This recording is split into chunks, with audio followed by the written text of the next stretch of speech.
में world geography का part है। ठीक है। पृथ्वी के निर्माण में चट्टानों की बड़ी महत्वपूर्ण भूमिका है। हम लोग निर्माण का क्रम भी पढ़ते हैं कि पृथ्वी के भूगर्भिक इतिहास का क्रम क्या क्या रहा है। चट्टानें जियोलॉजी का भी एक बहुत इम्पोर्टेंट पार्ट है। तो थोड़ा सा हम लोग पहले ये समझ लेते हैं कि चट्टानें कितने प्रकार की होती है, क्या क्या चीज़ें होती है इसमें। वैसे इस पार्ट से बहुत अच्छे अच्छे क्वेश्चन हमारे पास आते हैं। चट्टानों से संबंधित बहुत सारी चीज़ें हमारे पास पूछी जाती है। तो लगभग सभी को पता रहता है कि चट्टानें कितने प्रकार की होती है। 3 प्रकार की होती है। इन तीनों प्रकार की चट्टानों को हम लोग अलग अलग कैटेगरी में बांट करके पढ़ते हैं। जैसे एक चट्टानें होती है जिसको हम लोग कहते हैं आग्नेय चट्टानें।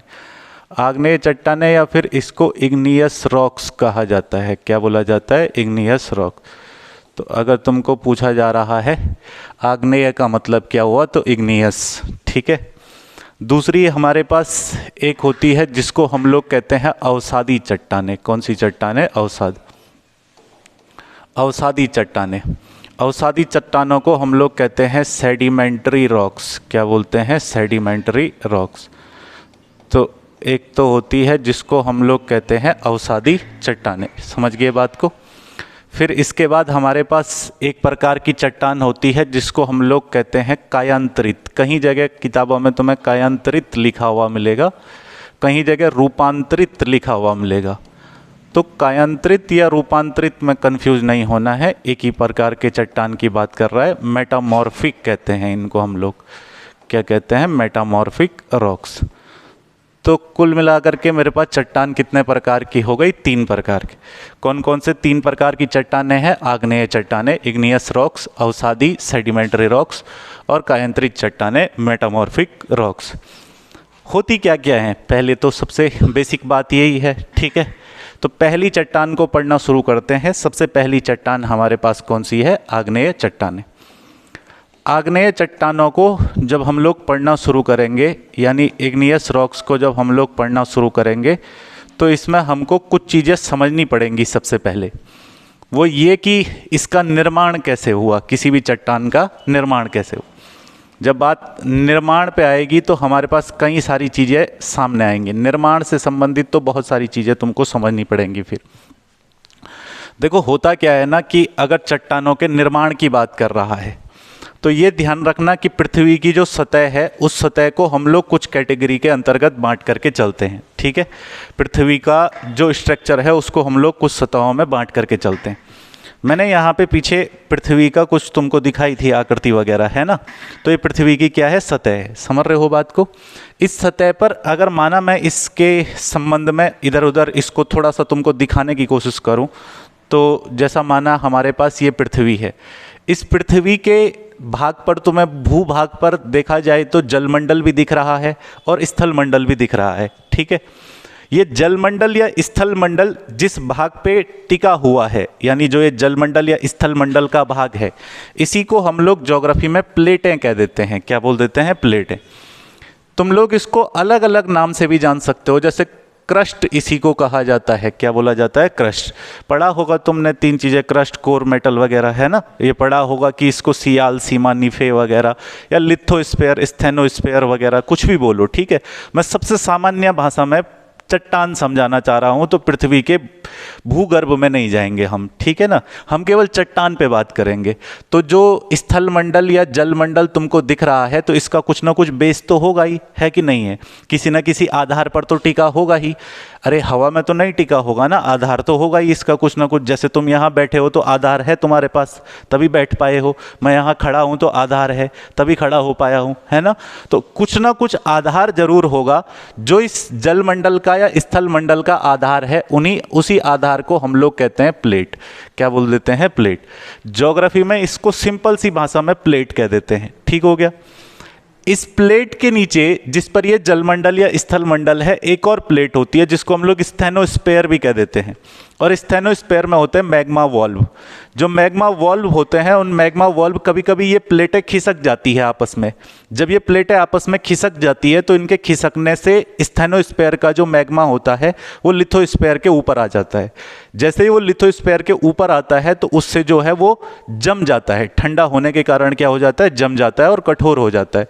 इसलिए हम देखते हैं कि इस प्रकार की चट्टानों को हम लोग कह रहे हैं आग्नेय चट्टानें। क्यों? क्योंकि ज्वालामुखी से बन रही है ना। मेरे कहने का मतलब ये है कि पृथ्वी के अंदर का तापमान ज़्यादा है, पृथ्वी के अंदर जो है वो ज्वालामुखी है, मैग्मा है, समझ रहे हो बात को। तो मैग्मा वॉल्व से मैग्मा निकला, लिथोस्फेयर के ऊपर आकर के जम गया, वो क्या बन गई, भविष्य में चट्टान बन गई, है ना। ऐसी चट्टानों को हम लोग कहते हैं आग्नेय चट्टानें। तो मैंने माना कि ये जो है वो पृथ्वी की क्या है, सतह है, और इस सतह के अनुरूप थोड़ा सा मैं अगर इसको साइड करके चलूं तो ध्यान देना यहाँ पे ज़रा।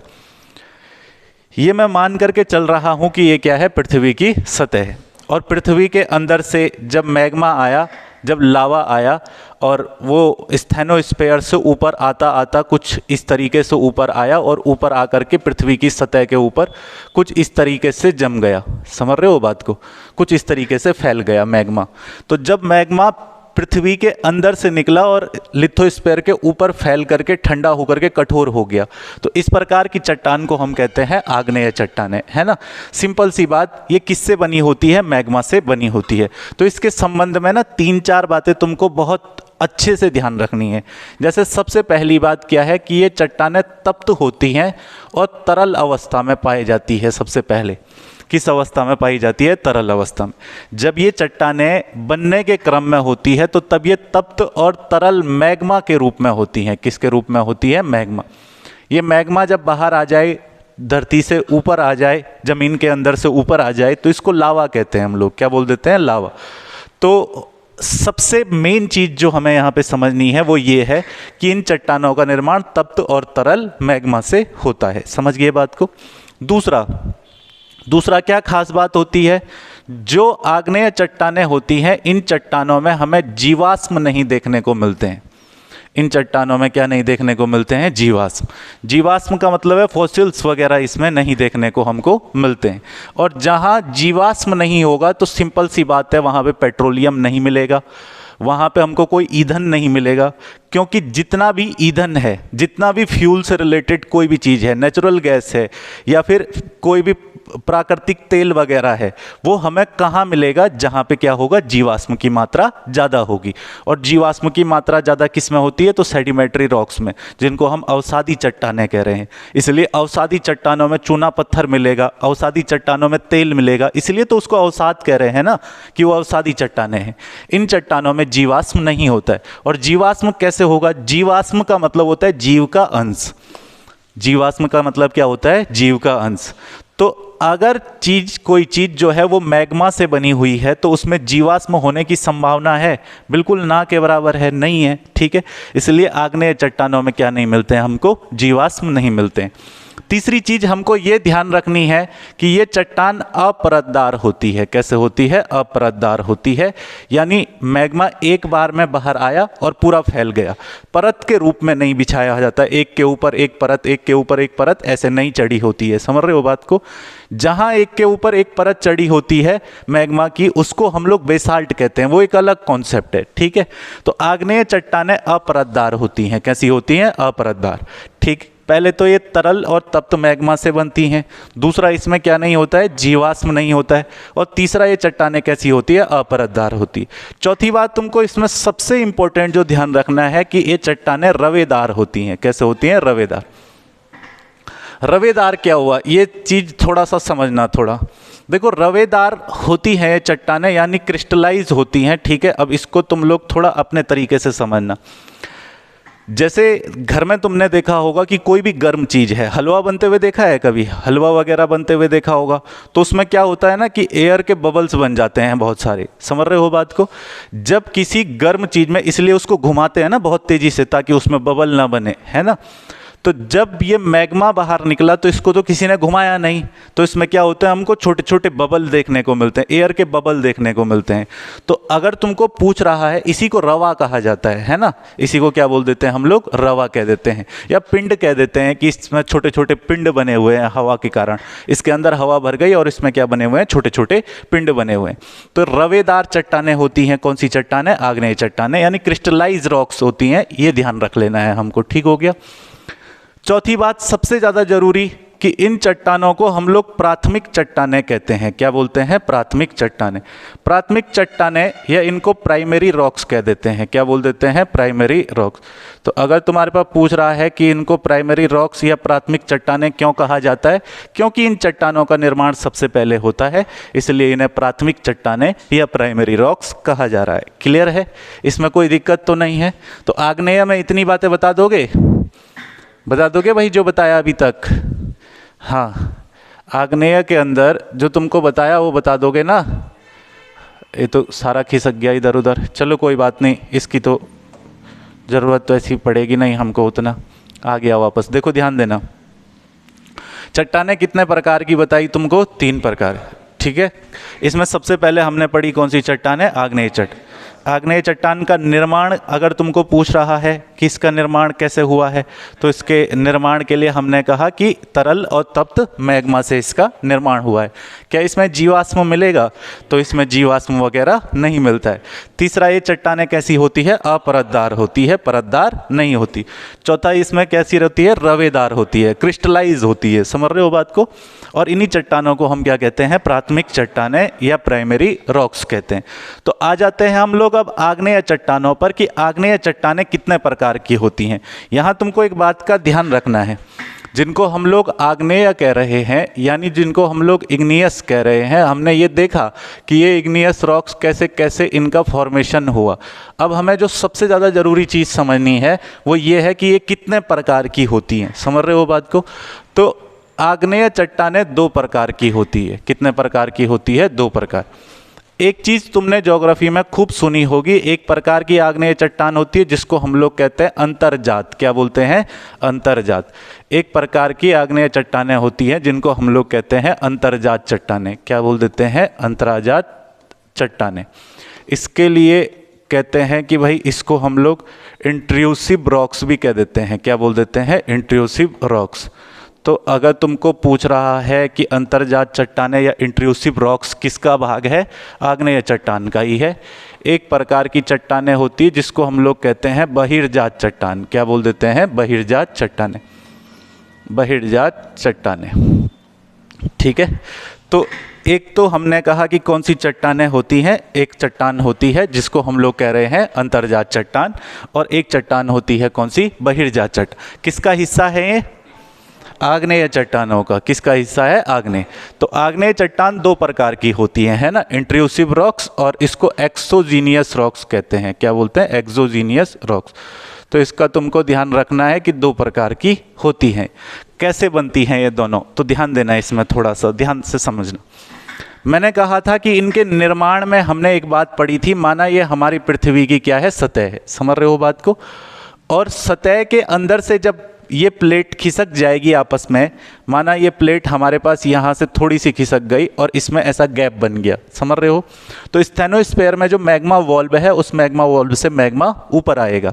यहाँ से मैग्मा जब ऊपर आने की प्रक्रिया में है, अगर वो सीधे सीधे ऊपर आकर के यहाँ धरातल के ऊपर जम गया मैग्मा, तो जब धरातल के ऊपर मैग्मा जम जाए, यानी धरातल के ऊपर आकर के कठोर हो जाए, यहाँ आके ठंडा हो, तो इन चट्टानों को हम कहेंगे बहिर्जात चट्टानें। क्या बोलेंगे, बहिर्जात चट्टान। पर यदि यही मैग्मा जो स्टेनोस्फीयर से चलना शुरू हुआ और वो बीच में ही धरती के अंदर ही कहीं ठंडा होकर के कठोर हो जाए, इस तरीके से कठोर हो जाए धरती के अंदर ही, समझ रहे हो बात को। कभी कभी ऐसा होता है कि मैग्मा धरती के अंदर ही कठोर हो जाता है, तो धरती के नीचे यानी पृथ्वी की सतह के नीचे ही चट्टानों का निर्माण हो जाता है। जब पृथ्वी की सतह के नीचे ही चट्टानों का निर्माण होता है तो उनको कहते हैं हम लोग अंतर्जात चट्टान। सिंपल सी बात समझ आ रही होगी, है ना। तो मैग्मा जब स्थेनोस्फेयर से ऊपर आकर के लिथोस्फेयर के ऊपर जम गया, लिथोस्फेयर के ऊपर आकर के कठोर हुआ, तो उस प्रकार की चट्टानों को हम कहेंगे बहिर्जात चट्टानें। यदि अगर मैग्मा लिथोस्फेयर के नीचे यानी स्थेनोस्फेयर से ऊपर और लिथोस्फेयर से नीचे ही कहीं बीच में जम गया है, ठंडा हो गया है किसी कारणवश, तो उसको हम लोग क्या कहेंगे, अंतर्जात चट्टानें। एक बात तुमको ध्यान रखनी है कि जो अंतर्जात चट्टानें होती हैं ये ज़्यादा क्रिस्टलाइज होती हैं, यानी ये ज़्यादा रवेदार चट्टानें होती हैं। और अंतर्जात चट्टानें, अगर मैग्मा अंदर ही ठंडा होकर के कठोर हो गया तो इस प्रकार की चट्टानों को हम लोग कहते हैं ग्रेनाइट। क्या बोलते हैं, ग्रेनाइट। बात समझ आ रही है? यहाँ ध्यान देना थोड़ा ध्यान से। अगर ये चट्टानें अंदर ही ठंडी हो गई और ठंडा होकर के अंदर ही जो है चट्टानें हार्ड हो गई हैं, तो इन चट्टानों को क्या बोलते हैं, ग्रेनाइट। मेरे पास सिंपल सा क्वेश्चन होगा कि ग्रेनाइट किसका हिस्सा है? मैं कहूँगा ग्रेनाइट आग्नेय चट्टानों का हिस्सा है, लेकिन वो आग्नेय पूछ ही नहीं रहा है। वो पूछ रहा है कि ग्रेनाइट इंट्रास्यूब रॉक्स का या एक्सोजीनियस रॉक्स का हिस्सा है, अंतर्जात चट्टानों का हिस्सा है या बहिर्जात चट्टानों का। तो मैं कहूँगा कि ग्रेनाइट हमेशा किसका हिस्सा होगा, अंतर्जात चट्टानों का हिस्सा होगा। समझ गए बात को? ये ध्यान रखना है हमको। और ग्रेनाइट किस प्रकार की चट्टानों से बनता है, आग्नेय चट्टानों से। समझ रहे हो बात को? तो ये ध्यान रखना है तुमको कि जब अंतर्जात चट्टानों से अगर मैग्मा जो है वो धरती के अंदर ही ठंडा होकर के कठोर हो गया, तो इस प्रकार की चट्टानों को हम क्या कहते देते हैं, ग्रेनाइट चट्टानें कह देते हैं। क्लियर हो गया? लेकिन जब चट्टान बाहर बन रही है, पृथ्वी की सतह के ऊपर मैग्मा कठोर हो रहा है, यानी बहिर्जात चट्टानें हैं, तो बहिर्जात चट्टानें जो है एक तो ये कम रवेदार होती हैं, कम क्रिस्टलाइज होती हैं, और दूसरी इनकी सबसे खास बात ये होती है कि बहिर्जात चट्टानें जब धरती के ऊपर बनती है, तो धरती के ऊपर बनने वाली बहिर्जात चट्टानों को, इसके ऊपर बनने वाली बहिर्जात चट्टानों को हम बेसाल्ट कहते हैं। क्या बोल देते हैं, बेसाल्ट। तो ध्यान से समझना कि ग्रेनाइट और बेसाल्ट जो है वो दोनों एक दूसरे से दो अर्थों में अलग हैं। ग्रेनाइट हमेशा धरती के अंदर होगा, बेसाल्ट हमेशा धरती के ऊपर होगा, बाहर होगा। समझ गए बात को? और ग्रेनाइट जब भी बनेगा तो वो अंतराजात चट्टानों से बनेगा, और जब भी बेसाल्ट बनेगा तो वो किससे बनेगा, बहिर्जात चट्टान से बनेगा। भाग दोनों के दोनों किसके हैं, तो आग्नेय चट्टान के हैं, क्योंकि बन तो अल्टीमेटली मैग्मा से ही रहे हैं ना। समझ पा रहे हो बात को? तो वापस एक बार थोड़ा सा देखते हुए चलते हैं, फिर एक बार इसको आगे बढ़ाते हैं, फिर देख लेंगे सारा एक साथ रिवाइज करके, है ना? समझ आ रहा है ना? ठीक है। अब आ जाते हैं हम लोग कुछ मेन चीज़ों पर। हमने पता किया सबसे पहले इग्नियस रॉक्स को। किसको पढ़ा, इग्नियस रॉक। इग्नियस में भी मैंने तुम्हें बताया दो टाइप की है।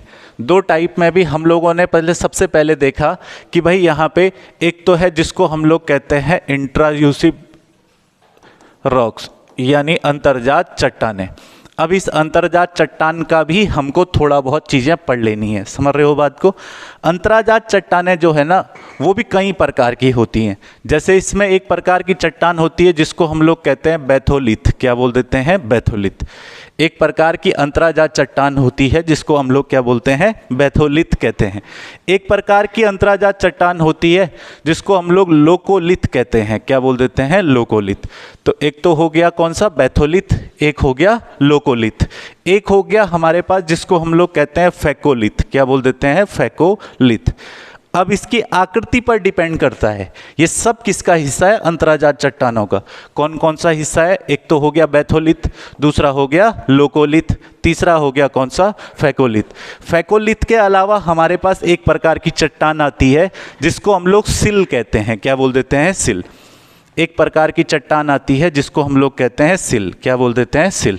और एक प्रकार की चट्टान आती है जिसको हम लोग कहते हैं डाइक। क्या बोल देते हैं, डाइक। तो डाइक वाली जो चट्टान है तो इसको थोड़ा बहुत समझेंगे लास्ट में। अभी एक चीज़ बताओ कि आग्नेय चट्टानों का हिस्सा है अंतर्जात चट्टानें, ठीक है। अंतर्जात चट्टानों के भी कितने हिस्से हैं, 5 हिस्से हैं, ठीक है। कौन कौन से 5 हिस्से, बैथोलिथ, लोकोलिथ, फैकोलिथ, सिल और डाइक। याद रहेगा कितने हिस्से हैं टोटल, 5 हिस्से हैं। समझ रहे हो बात को? अब बात करते हैं एक एक करके कि ये हिस्से हैं क्या क्या। तो सबसे पहला जो हिस्सा है वो कौन सा है, बैथोलिथ है। बैथोलिथ, इनमें इतना नहीं जाना है हमको कि पूरी जियोलॉजी यहीं समझ लेनी है, बस हमारे काम की बात हमको पता होनी चाहिए। अंतराजात का मतलब जो पृथ्वी के अंदर बनेंगी, यानी ये सब के सब किसके अंदर बन रही है, सतह के अंदर बन रही हैं। समझ रहे हो बात को। तो जब सतह के अंदर कोई भी निश्चित आकृति की चट्टान ना बने, यानी कैसे भी बन जाए, मैग्मा आया कैसे भी फैल गया, समझ रहे हो बात को। मैग्मा स्टेनोस्फीयर में मैग्मा वॉल्व से आया और लिथोस्फीयर में आने से पहले सतह के नीचे किसी भी तरीके से फैल गया, तो उसको हम लोग कहेंगे बैथोलिथ। क्या बोलेंगे, बैथोलिथ। बात समझ आ रही है। यानी जिसकी कोई निश्चित आकृति ना हो, जिसका अपना कोई फिक्स स्ट्रक्चर ना हो, उसको हम लोग क्या कहते हैं, बैथोलिथ कहते हैं। बात समझ आ रही है। मैग्मा धरती के अंदर कैसे भी फैल गया, पूरा फैल गया एकदम लंबा सा, समझ रहे हो बात को, तो वो क्या है, अपने पास बैथोलिथ है। बैथोलिथ के बाद दूसरा मैंने यहाँ पे क्या बताया था, लोकोलिथ। क्या बताया था, लोकोलिथ। दूसरा अगर तुमको पूछेगा लोकोलिथ क्या है, तो लोकोलिथ में क्या होता है कि जब हम देखते हैं कि मैग्मा धरती के अंदर एक अर्ध गुंबद की आकृति बना देता है। किसकी आकृति बना देता है, अर्ध गुंबद की। ये क्वेश्चन पूछे जाएंगे तुम्हारे पास। जिस मैग्मा चट्टान का धरती के सतह के नीचे कोई निश्चित आकृति नहीं होती है, उसे क्या कहते हैं, बैथोलिथ। जिस मैग्मा की धरती के अंतर्गत हम देखते हैं कि सेमी स्पेयर की आकृति है, अर्ध गुंबद की आकृति है। किसकी आकृति है, अर्ध गुंबद। अर्ध गुंबद की आकृति है, या फिर इसको हम लोग सेमी स्पेयर की आकृति है, उसको हम लोग क्या कहते हैं, उसको हम लोग कहते हैं लोकोलिथ। आई बात समझ में। फिर अगर मैग्माई, यही मैग्मा जो है, थोड़ा सा लोकोलिथ में भी हमको एक चीज़ समझनी पड़ेगी। लोकोलिथ में भी हमको एक चीज़ समझनी पड़ेगी। मैंने कहा जिसकी कोई निश्चित आकृति नहीं है वो क्या हो गया, बैथोलिथ। जिसकी अर्ध गुंबद सेमी स्पेयर की आकृति है वो क्या हो गया, हमारे पास लोकोलिथ हो गया। इसके अलावा एक चीज़ और आती है इसके बीच में, जिसको हम लोग कहते हैं लोपोलिथ। क्या बोलते हैं, लोपोलिथ। एक तो लोकोलिथ हो गया, एक होता है जिसको हम लोग क्या बोलते हैं, लोपोलिथ। तो लोपोलिथ क्या है, इस लोपोलिथ को थोड़ा सा समझेंगे यहीं पे। लोपोलिथ को समझने के लिए हमें बस ये ध्यान रखना है कि जब कोई तस्त्राकार आकृति बन जाए, किसकी तरह आकृति बन जाए, तस्त्राकार आकृति बन जाए मैग्मा से, तो उसको हम लोग क्या बोलेंगे, उसको बोलेंगे लोपोलिथ। बात समझ आ रही है। अगर कोई निश्चित आकृति मैग्मा की धरती के अंदर नहीं बनी तो बैथोलिथ। अगर अर्ध गुंबद सेमी स्पेयर की आकृति बनी तो वो क्या हो गया, लोकोलिथ।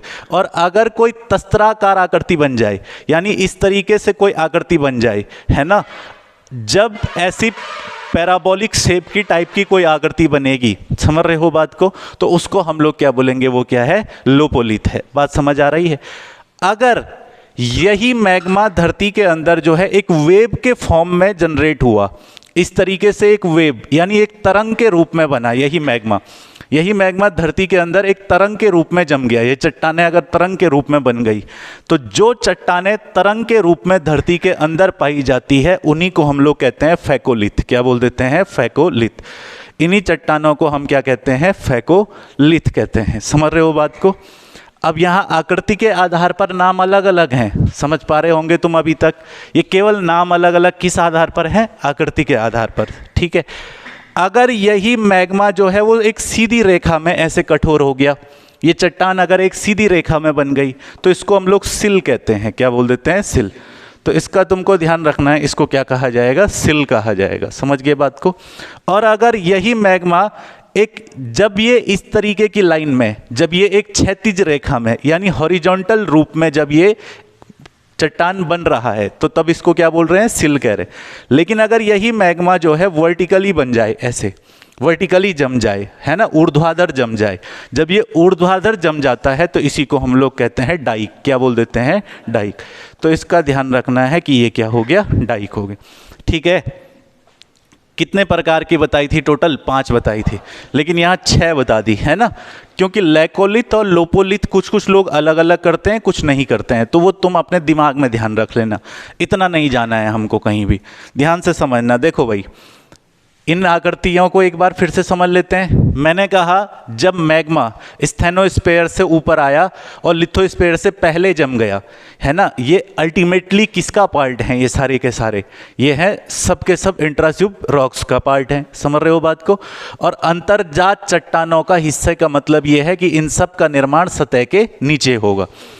अगर सतह के नीचे चट्टान इस तरीके की है जिसकी कोई निश्चित आकृति नहीं है तो उस चट्टान को हम क्या कहेंगे? बैथोलिथ कहेंगे। समझ गए बात को? अगर सतह के अंदर चट्टान अर्ध गुंबद के रूप में बनी हुई है तो इसको हम लोग क्या कहेंगे? लेकोलिथ कहेंगे। अगर सतह के अंदर चट्टान तस्तकारी आकृति में पैराबोलिक शेप में बनी हुई है तो उसको हम लोग क्या कहेंगे? लोपोलिथ कहेंगे। समझ रहे हो बात को? अगर सतह के अंतर्गत चट्टान जो है वो तरंग के रूप में बनी हुई है तो उस चट्टान को हम क्या कहेंगे? फैकोलिथ कहेंगे। क्या बोलेंगे? फैकोलिथ। और अगर चट्टान केवल एक सीधी रेखा में, केवल एक हॉरिजॉन्टल लाइन में बनी हुई है तो इसको सिल कहा जाता है। और जब चट्टान केवल एक ऊर्ध्वाधर रेखा में बनी हुई होती है तो इसको क्या कहा जाता है? डाइक कहा जाता है। ठीक है, बात समझ आई इतनी? तो ये हुआ हमारे पास अंतर्जात चट्टानों का हिस्सा। एक बार रिवाइज कर ले इसको, फटाफट से देख लेते हैं। तो हमने शुरू किया पढ़ना चट्टानें। चट्टानें कितने प्रकार की होती हैं? 3। कौन कौन से 3 प्रकार की? आग्नेय, अवसादी और कायांतरित, है ना? क्या क्या बोलेंगे इनको अंग्रेजी में? इग्नियस, सेडिमेंट्री और मेटामॉर्फिक रॉक्स। ठीक है, आग्नेय जो इग्नियस रॉक्स होती हैं इनका निर्माण कैसे होता है? तप्त और तरल मैग्मा से। इसमें जीवाश्म नहीं पाया जाता। ये कैसी होती है? अपरतदार होती है। चौथा, ये इनमें क्रिस्टल वगैरह पाए जाते हैं, रवेदार होती है, मतलब बबल्स पाए जाते हैं इन चट्टानों में, एयर के बबल। ठीक है, ये सबसे पहले बनती हैं आग्नेय चट्टानें, इसलिए इनको क्या बोला जाता है? प्राथमिक चट्टानें कहा जाता है। इतना ही बताया था इसमें। फिर मैंने यहाँ पे बताया कि जो आग्नेय चट्टानें होती हैं वो भी कितने प्रकार की होती है? 2 प्रकार। एक कहते हैं अंतर्जात चट्टानें, एक कहते हैं बहिर्जात चट्टान। जब मैग्मा धरती के बाहर आकर के सतह पर जमा तो वो कैसी चट्टान है? बहिर्जात चट्टान। और जब मैग्मा धरती के अंदर ही कठोर होकर के चट्टान बन गया तो वो कैसी चट्टान है? अंतर्जात चट्टान।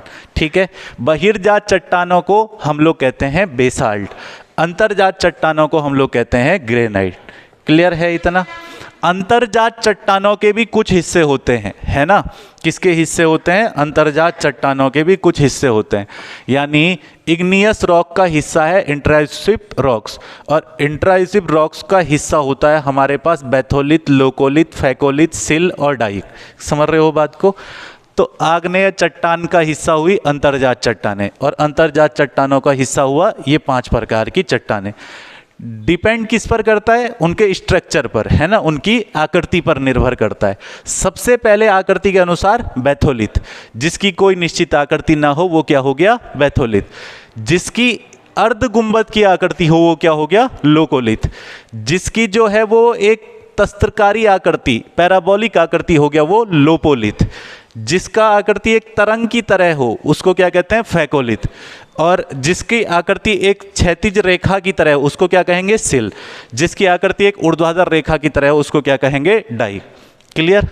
इतना ध्यान रख लेना। पहले इसको लिखना शुरू करेंगे, पहले नोट करना शुरू करेंगे। अभी लिखा तो नहीं ना कुछ? ठीक है, तो लिखो चट्टानें 3 प्रकार की होती हैं।